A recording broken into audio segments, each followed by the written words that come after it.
জয় শ্রীরাম বন্ধুরা, শুক্রবার লাঞ্চ থালিটা তোমাদের সাথে শেয়ার করছি। আজকে ভেজ থালি, একদম আমাদের নিরামিষ আছে, তাই ভেজ থালিটাই শেয়ার করছি।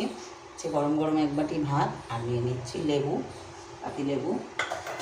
দেখো ভেন্ডি ভাজা, ডুমো ডুমো করে ভেন্ডি কেটে ভেজেছি।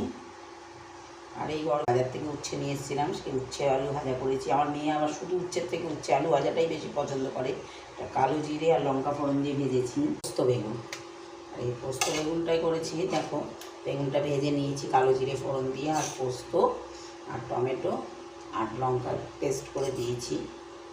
ভীষণ ভালো লাগে এটা, শুকনো ভাতের সাথে গোটা ভাতটাই খাওয়া হয়ে যায়। পোস্ত বেগুন কারা কারা খেয়েছে অবশ্যই কমেন্ট করে জানান। সাথে আছে দেখো পেঁপে দিয়ে মুগের ডাল, এটাও নিয়ে নিচ্ছি। পাতলা পাতলা করেই ডালটা করেছি। কমেন্ট করে জানাবে, ভিডিওটা ভালো লাগলে লাইক করবে, কমেন্ট করবে, চ্যানেলটিকে অবশ্যই সাবস্ক্রাইব